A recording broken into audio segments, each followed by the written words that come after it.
Before we dive in, viewer discretion is advised. This content is for entertainment purposes. What unfolds when a daytime television titan pushes the limit, only for a Hollywood icon to push back with devastating force? You are about to bear witness to the single most incendiary live television event in a generation. A showdown so raw, so volatile, it would conclude with one of television's most formidable personalities walking off her own set, never to return. This is the chronicle of how Joy Behar's reign at The View met a stunning, abrupt end during what was slated to be just another celebrity segment. If you believe you've seen on-air tension, you are about to be re-educated. Be sure to join our community and leave a comment with your theory on the unseen maneuvers, because this story possesses layers that will fundamentally alter your perception. A palpable buzz of anticipation filled The View's studio as the broadcast resumed. Joy Behar, in her customary command chair, gave her notes a final, fateful shuffle before her eyes locked with the lens of camera 2. She possessed that signature glint, a tell her legions of viewers knew preceded a storm. Welcome back to The View. Joy's unmistakable New York accent carved through the studio air. We're joined by Academy Award winner Kevin Spacey, who is here to discuss his forthcoming independent film. Kevin, it's a pleasure to have you. Kevin Spacey, a study in precision in a charcoal gray suit, sat opposite them, his hands resting calmly. His face was a mask of polite detachment, a meticulously crafted defense that had shielded him through decades of Hollywood warfare. "Thank you for the invitation, Joy," Kevin countered, his voice a smooth, calculated measure. "It is always interesting to be on live television." That word, interesting, hung in the space between them, heavy with unspoken meaning. Joy leaned in, a predator sensing a weakness. Her pen began a quiet, rhythmic tapping, a drumbeat recognized by her audience as the overture to Going Off Book. "You know, Kevin, I must ask." Joy began, her voice shifting to the specific frequency she used to make the comfortable feel unnerved. "There is a great deal of conversation about accountability in this town. How do you, personally, define the concept of redemption?" The question landed with the concussive force of a depth charge in a silent pool. The muscle in Kevin's jaw gave a nearly imperceptible twitch, though the professionally engineered smile never faltered. "Well, Joy, I see redemption as being about the work we choose to do moving forward," Kevin articulated with surgical precision. "It is about adding something of value to the creative sphere and dedicating oneself to the craft that brought us all here to begin with. But is it truly so simple?" Joy pressed, her words sharpening. "Can an individual merely declare their own absolution and command the world to march in step with them?"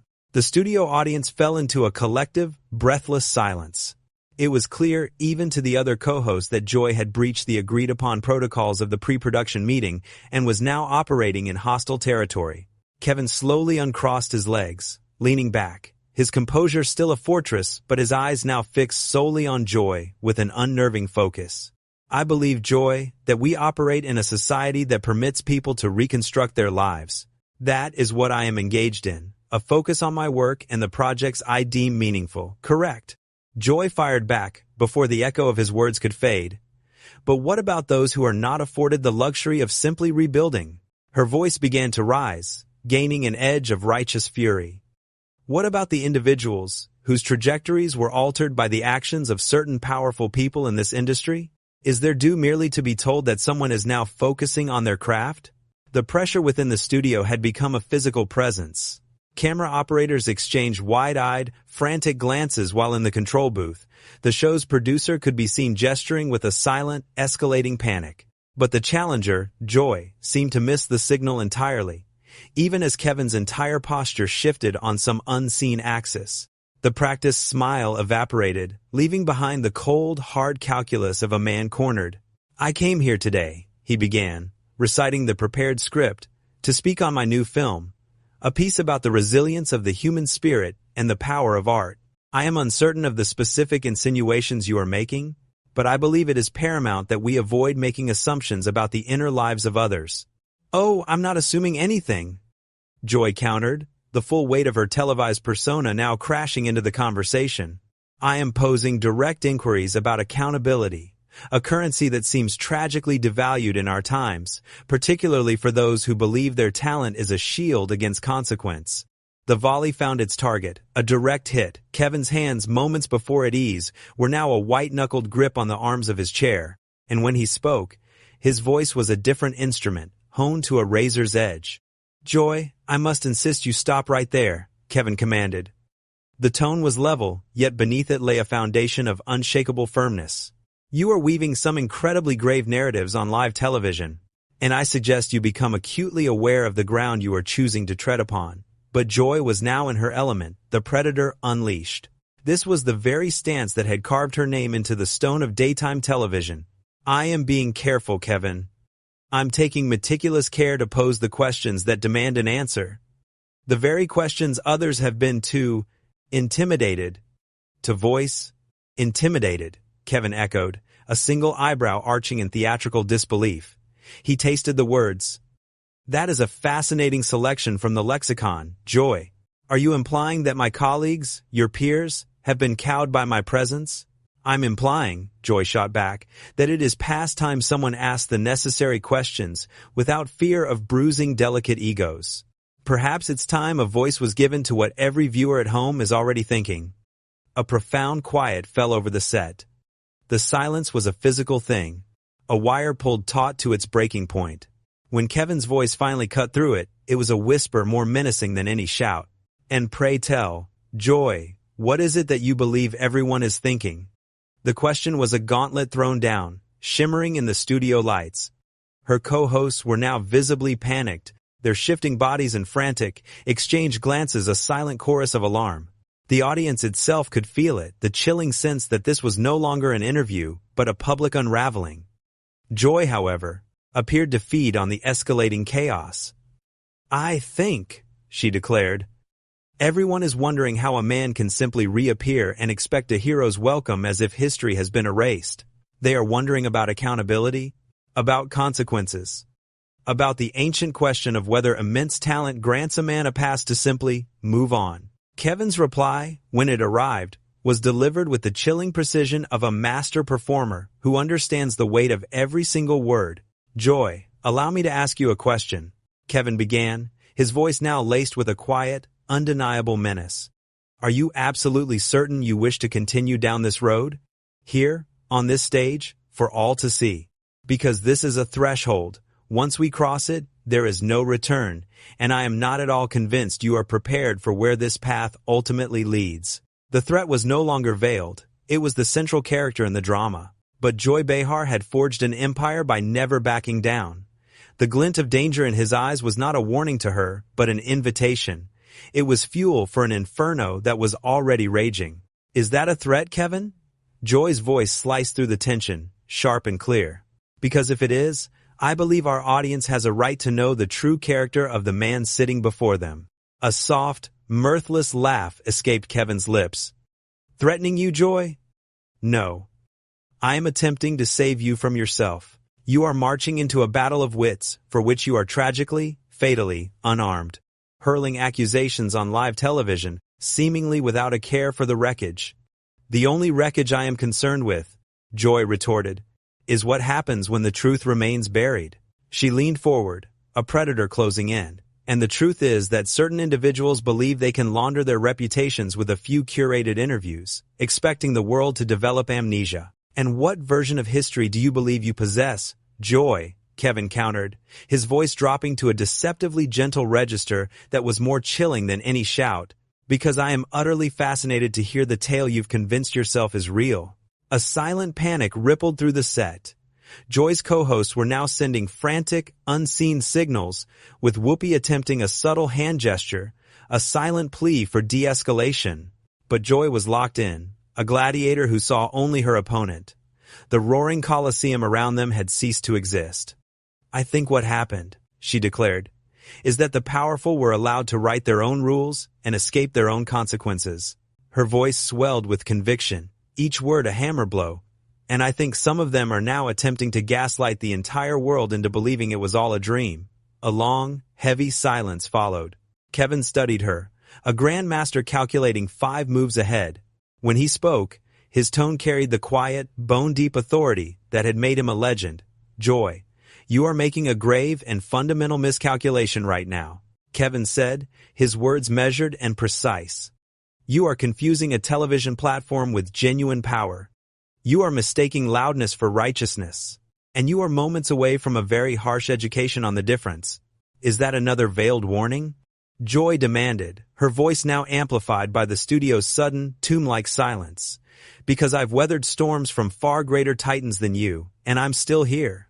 No, Joy, it's not a warning, Kevin replied, his composure an unbreakable shield. It is a promise. You want to play this game? Then let us play. But let's be absolutely certain we both understand the rules of engagement. The studio had become a vacuum, the only sound, the faint hum of the cameras. Every crew member was frozen, knowing they were witnessing a line being crossed on national television. What rules? Joy asked. And for the first time, a tremor, almost imperceptible, entered her voice. A flicker of uncertainty. Kevin smiled. It was a smile from a horror film, all sharp edges and no warmth. The rules are quite simple, Joy. You demand a conversation about accountability? Then let's begin with yours. You want to unearth the past actions of others? Then let's start by excavating your own. My past actions. Joy laughed, but the sound was brittle, hollow. What are you even talking about? I'm talking about a career meticulously constructed upon the public demolition of people who were in no position to defend themselves, Kevin said, his voice beginning to build like a gathering storm. I'm talking about the legion of guests who have sat in that very chair, lambs to the slaughter, ambushed with character assassinations they were never prepared for. Live, for the world to see. Joy's face was turning a deep crimson. That's called journalism, Kevin. That's called asking the hard questions. No, Joy, he thundered back, the full force of his stage-trained voice finally unleashed. That's called being a bully with a microphone. And the difference between me and all the others is that I will not sit here and be your next victim. You can't intimidate me, Joy insisted. But the foundation of her voice was clearly shaken.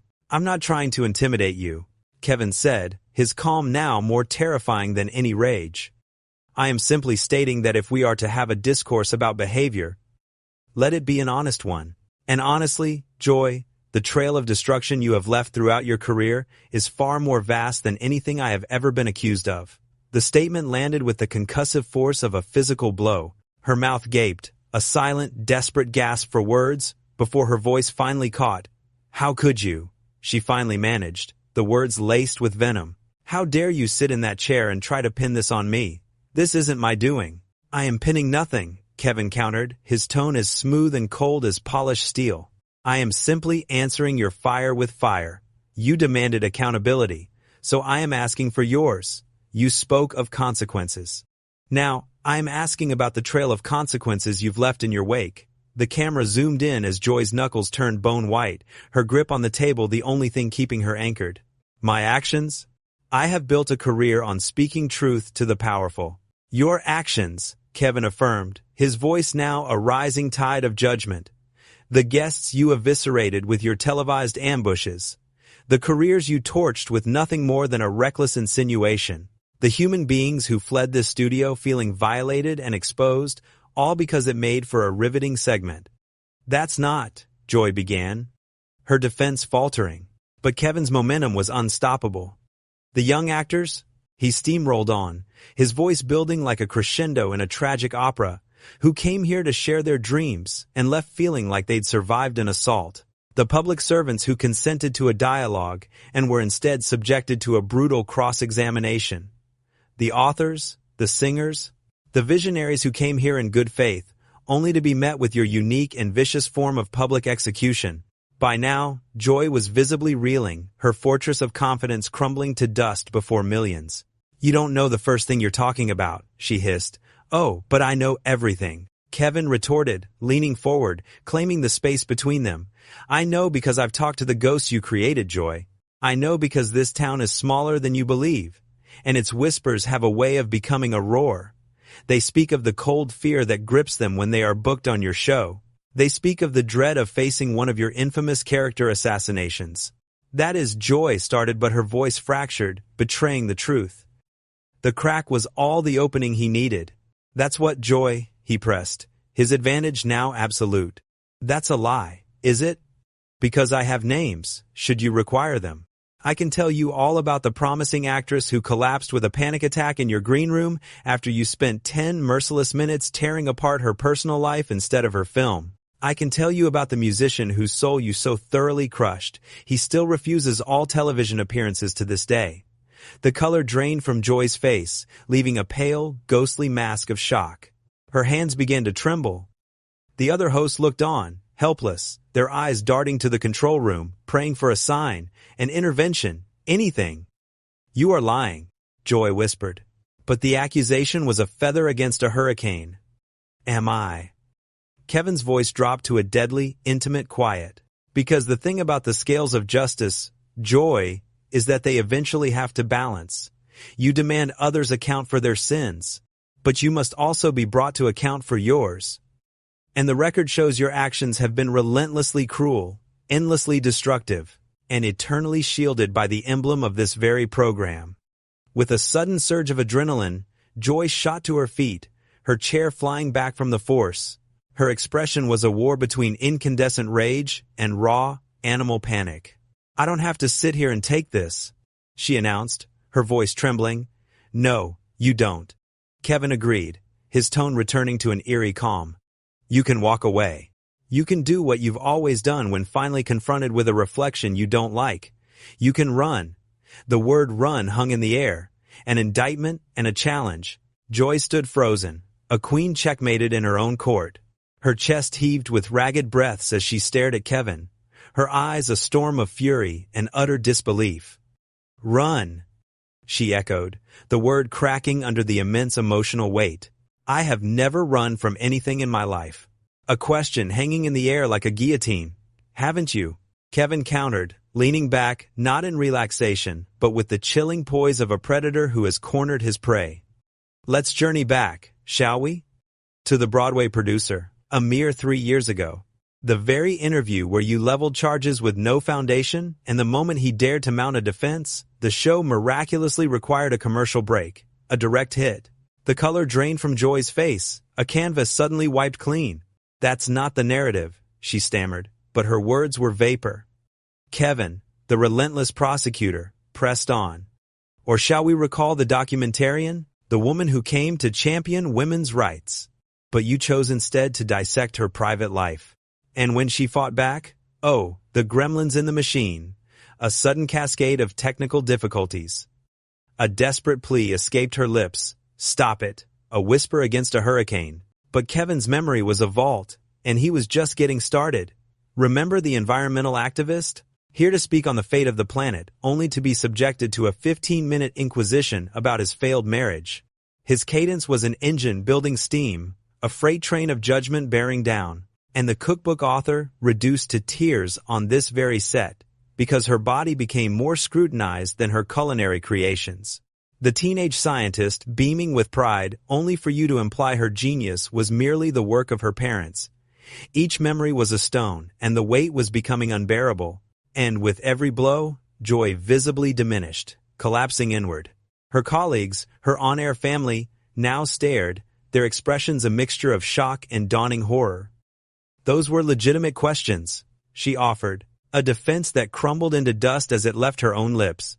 Were they truly? Kevin's raised eyebrow was a verdict in itself. Or were they the poisoned arrows of someone who mistakes cruelty for journalism? Someone who believes that discomfort is a substitute for accountability. The tremors began in her hands, a violent quake as she clung to her chair for support. You have no idea what this job demands. Oh, I understand precisely, Kevin retorted, his tone dropping to absolute zero. I know the daily performance, the mask you wear, the relentless demand to deliver what the audience craves. The difference, Joy, is that my act doesn't leave a trail of broken lives in its wake. I've helped people, she cried, a weak, desperate volley. I've highlighted crucial issues. You've highlighted your own ego. He fired back, a perfect, brutal return. You've twisted this platform into a pulpit for your own vanity, your need to be the inquisitor, no matter the human cost. And then, the collapse. The tears were no longer silent. They were a torrent of public humiliation. Her composure shattered into a million pieces, mascara tracing the path of her downfall. You can't. You can't say this to me. And why is that? Kevin inquired, the edge of his voice softening, not with pity, but with a surgeon's precision. But the intensity remained, a focused beam of truth. Is it because the roles are reversed? Because for the first time, you're not the one launching the attack from the safety of the host's chair. The white flag was raised. I'm done. The words fractured, her voice shattering on the air. I am done with this. Are you truly? Kevin pressed, making her stay in the fire. Because this, right now, is your gift to others. This is the sensation of being dissected for sport, right where I sit. This is the anatomy of an ambush. The feeling of being cornered, diminished, and made utterly helpless, as the world watches you unravel for their amusement. Her hands, no longer her own, fumbled with the microphone, ripping it free. It clattered against the table, a sound of finality. I said, I'm done. And that is your prerogative. Kevin acknowledged, his calm unwavering. Just as it was their choice to flee this set, to walk away, to swear off ever appearing on television again because of you. But here is the crucial difference. Joy. They had no escape. They were left to carry the scars you inflicted. Shut up, she breathed, a command with no authority, a whisper in a graveyard. And he delivered the final eulogy. The young mother, who arrived to discuss the joys of parenting, and departed convinced she was a failure. All because you judged every choice she ever made. And Kevin's offensive pressed on, utterly relentless. He invoked the war veteran, a man who came seeking a dialogue on PTSD, only to find his own scars prodded and put on public display, his advocacy twisted into a personal interrogation. He summoned the ghost of the small business owner, who arrived radiating the pride of her hard-won success, and was made to leave feeling like an imposter after you systematically implied her triumphs were unearned. Joy was now physically recoiling from the table. Her face had become a tragic mask of streaked mascara and tears. Stop, she pleaded. Please, just stop it. And what of the high school teacher? Kevin's voice cut through her plea, a blade of unwavering steel. A national award winner, eager to champion education, who instead was forced to defend her very integrity before a nation of jurors you appointed. Remember the cancer survivor, he continued, who wished to offer a testament to hope, but left feeling her profound journey was cheapened, reduced to a collection of dramatic anecdotes for your ravenous audience. I gave them a voice, Joy insisted. Joy's sob was a desperate gasp. I gave them a platform. You used them, Kevin corrected, the words landing with the force of a gavel. You strip-mined their stories, their pain, their trust, all to engineer those viral moments that feed the machine. And should they dare to fight back, should they scramble to reclaim a shred of their dignity, you delivered the final, cutting blow to ensure they stayed down. The collapse we were all witnessing was total. Here, in what sources called the 250-second takedown of its kind, Joy was unraveling at the very edge of the stage, her body convulsing with sobs as the studio audience sat frozen, witnessing the public demolition of an icon. This isn't the real me, Joy whispered into the deafening silence. Isn't it? Kevin's question was a masterpiece of gentle cruelty, a whisper that roared. Because from where I'm sitting, Joy, this is precisely who you've been, every single day, for years. This is the architect who sits in that throne and decrees that the suffering of others is simply the cost of doing business, the acceptable price for killer ratings. Joy turned, a fugitive seeking escape, but Kevin's voice pinned her in place one final time. The fundamental difference between you and I, Joy, he said, his voice now a quiet thunder, is that I am offering you a choice. I am allowing you to walk away. I will not pursue you into the wings. I will not dredge up the tragedies of your own life to inflict more pain. My purpose here is not your complete and utter destruction. I am, in this moment, granting you more mercy than you have ever shown any person who has occupied this chair. For a long beat, Joy remained a silhouette in the doorway, a statue with her back to the world she had commanded. When she finally spoke, her voice was a fragile thread of sound. I quit, she said, the two words echoing across the stunned arena. I quit The View. It's over. And with that final declaration, Joy Behar exited the stage. She was leaving behind a career that had spanned decades, and forging a new legacy, one that would be forever sealed by this single, catastrophic exchange. Kevin sat unmoving in his chair, a victor on a silent battlefield. He looked straight down the barrel of the main camera, possessing the profound calm of a man who knew he had just delivered a career-defining performance. "I believe," he stated quietly to the silent crowd. "It's time we went to a commercial break." But the cameras did not stop. They devoured the chaos as panicked producers swarmed, capturing the raw, uncut fallout of the most stunning confrontation in the annals of daytime television. The hunter, Joy Behar, had finally been cornered by a predator who would not be cowed, one who masterfully turned her own brutal tactics against her, and in the end, forced her to feel the crushing weight of being on the other side of the Inquisition, and so ended the reign of Joy Behar at The View. The question that hangs in the air is, what truly propelled Kevin Spacey to this point of no return? Was this a calculated act of demolition? Or did Joy finally push the one person she never should have crossed? Subscribe to the channel, then enter the arena of the comments below. We want your theory. What was the master plan executing in Kevin's mind during that historic detonation? Because what you witnessed was merely the performance. The true drama, with its countless hidden layers, was unfolding far from the spotlight.